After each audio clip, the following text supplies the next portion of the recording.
Hello students. Today we are going to solve the exercises of the poem Be the Best. Open your textbooks. Go to the page 4. English workshop. विद्यार्थी मित्रांनो, आज आपण be the best या कवितेच्या स्वाध्यायाची सोडवणूक करणार आहोत. त्यासाठी तुमची पुस्तकं उघडा आणि पुस्तकामधील पान क्रमांक 4 इंग्लिश वर्कशॉप आपल्याला आज सोडवायचा आहे. यामध्ये पहिला प्रश्न, read the words names given below, put the big sized bigger ones in the big circle and the smaller ones in the small circle. या ठिकाणी आपल्याला कंसामध्ये काही नावं दिलेली आहेत. तर हा प्रश्न सोडवत असताना आपल्याला त्या प्रश्नाच्या खाली 2 वर्तुळं काढलेली दिसत आहेत. त्यामध्ये एक मोठं वर्तुळ आहे आणि एक लहान वर्तुळ. तुम्हाला कंसामध्ये दिलेल्या शब्दांची लहान आणि मोठे अशी विभागणी करायची आहे. त्यामध्ये आकाराने जे मोठे आहेत ते मोठ्या वर्तुळामध्ये लिहायचे आहेत, तर आकाराने जे लहान आहेत ते आपल्याला लहान वर्तुळामध्ये लिहायचे आहेत. तर त्या ठिकाणी जे शब्द दिसत आहेत, आता मी ते ओळीने वाचत आहे.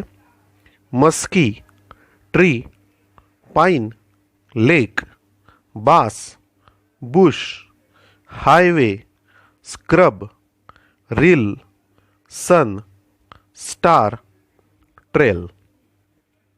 तर असे हे शब्द आहेत. आता याच्यामध्ये आपण काय करायचं आहे की काही शब्दांना छोट्या वर्तुळामध्ये तर काही शब्दांना मोठ्या वर्तुळामध्ये त्यांच्या आकारमानानुसार लिहायचं आहे. आता आपल्याला पहिलाच शब्द जो आपण पाहतोय मस्की. मस्की आणि बास आपण कविता शिकत असताना पाहिले आहे की मस्की हा आकाराने मोठा मासा असतो, तर बास हा आकाराने लहान मासा असतो. तर आपल्याला बास हा जो शब्द आहे तो लहान वर्तुळामध्ये लिहावा लागेल, तर मस्की हा शब्द मोठ्या वर्तुळामध्ये लिहावा लागेल. तर अशा प्रकारे पुढचे शब्द तुम्ही शोधायचे आहेत आणि त्या पद्धतीने योग्य त्या वर्तुळामध्ये लिहायचे आहेत. आता त्यामध्ये दुसरा प्रश्न, form groups of 4, read each stanza in the poem turn by turn. आता तुम्हाला यामध्ये कवितेचं वाचन करायला सांगितलेलं आहे. तुम्ही घरीच आहात त्यामुळे तुम्ही एकटेच ते वाचन करू शकता. त्यानंतर find and write the pairs of rhyming words from the poem.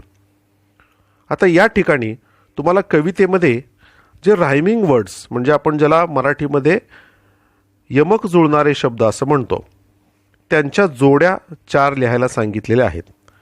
आता तुम्ही जर पान क्रमांक 3 वर कविता जर पुन्हा एकदा बघितलीत तर हे रायमिंग वर्ड्स हे प्रत्येक ओळीच्या शक्यतो शेवटी असतात आणि त्याच्या उच्चारामध्ये आपल्याला त्या ठिकाणी समानता आढळते.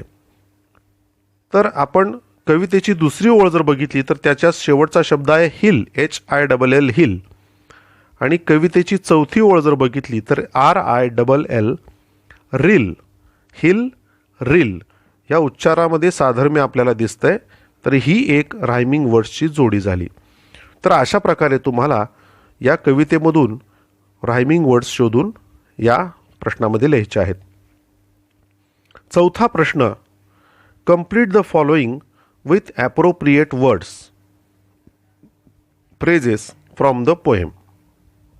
आता आपल्याला जो चौथा प्रश्न आहे त्याच्यामध्ये काही वाक्य दिलेली आहेत.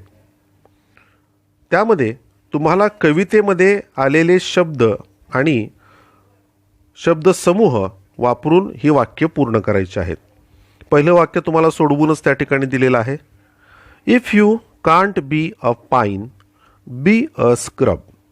हे पहिलं वाक्य झालं, तर ते आपल्याला सोडवून दिलेलं दिसतंय. आता दुसरं वाक्य आहे, if you can't be a tree. तर या ठिकाणी कोणतं आपण पुढचं वाक्य लिहू शकतो, बी अ बुश. तुम्ही जर वृक्ष होऊ शकत नसाल, झाड होऊ शकत नसाल, तर बी अ बुश तुम्ही खुरटं झुडूप होऊ शकता. तर अशा प्रकारे तुम्हाला पुढचीही वाक्य कवितेमध्ये शोधून लिहायची आहेत की त्या ठिकाणी कोणता शब्द किंवा शब्दसमूह योग्य असेल. आता पुढं 5वा जो प्रश्न आहे त्यामध्ये आपल्याला सांगितलेलं आहे write whether the following are true or false. यामध्ये आपल्याला 6 वाक्य दिलेली आहेत आणि ती 6 वाक्य आपल्याला चूक की बरोबर लिहायचं आहे. ते वाक्य बरोबर असेल तर त्याच्यासमोर ट्रू असं लिहायचं आहे आणि वाक्य जर चूक असेल तर त्याच्यासमोर फॉल्स असं लिहायचं आहे. आता पहिलं वाक्य आपण पाहूयात. All must be captains of the teams. याचा अर्थ काय होतो? सर्वांनीच संघाचा कॅप्टन असलं पाहिजे. आता हे वाक्य बरोबर आहे का? तर आपल्याला ते चूक आहे असं लक्षात येईल, कारण कॅप्टन हा प्रत्येक टीमचा एकच असतो. त्यामुळं हे वाक्य आपण फॉल्स म्हणून लिहिणार आहोत.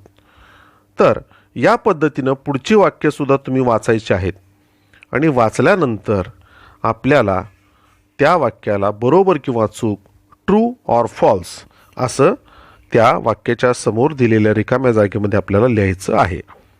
तर विद्यार्थी मित्रांनो, इंग्लिश वर्कशॉप या भागाअंतर्गत पान क्रमांक 4वर तुम्हाला जो स्वाध्याय दिलेला होता तो मी तुम्हाला समजावून सांगितलेला आहे. तर त्याप्रमाणे तो स्वाध्याय तुम्ही तुमच्या वहीमध्ये सोडवायचा आहे. प्रश्न क्रमांक 1 ते 5 हा संपूर्ण प्रश्न तुम्ही आपल्या वहीमध्ये सोडवायचे आहेत आणि त्याची लिहिलेली उत्तरं आपल्या ग्रुपवर टाकायची आहेत.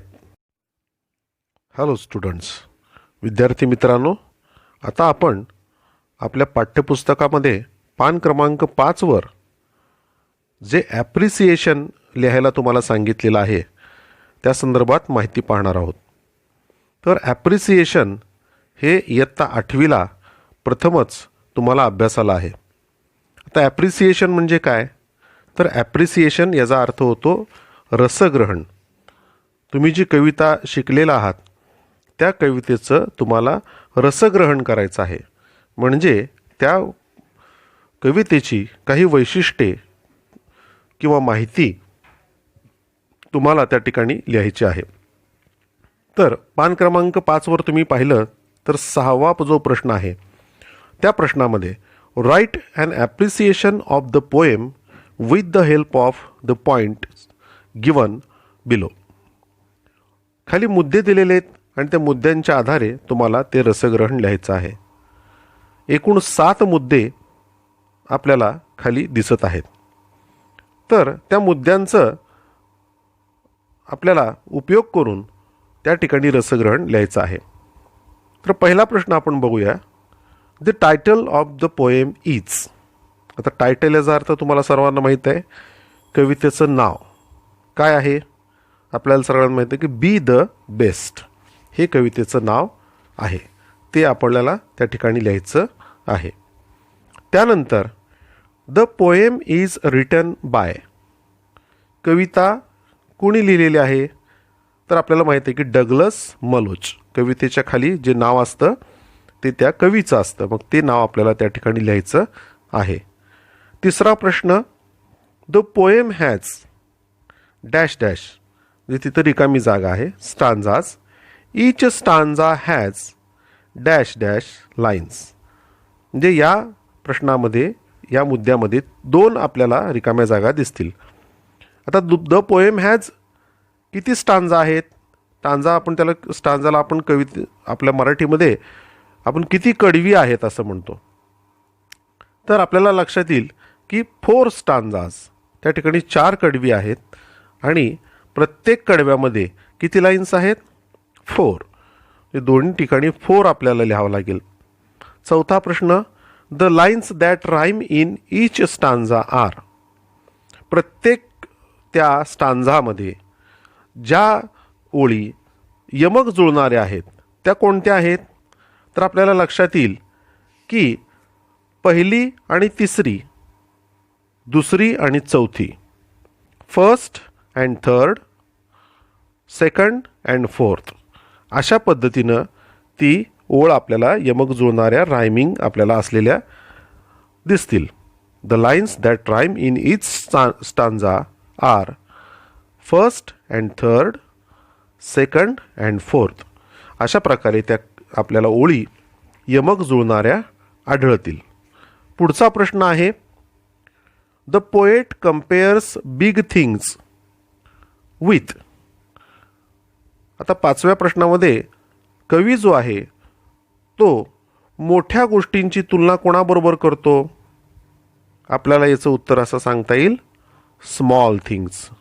मोठ्या गोष्टींची तुलना लहान गोष्टींची करतोय, त्यामुळं स्मॉल थिंग्स असं लिहावं लागेल. 6वा प्रश्न आहे, dash dash is a repeated expression in the poem. या कवितेमध्ये काही ओळी ह्या सारख्या रिपीटेडली म्हणजे सतत पुनरावृत्ती त्यांची झालेली आहे. तर अशी कोणती ओळ आपल्याला दिसते? तर इफ यू कांट बी ही ओळ सारखी आपल्याला रिपीट झालेली दिसते. तर तिथं लिहायचं आपण, if you can't be is a repeated expression in the poem.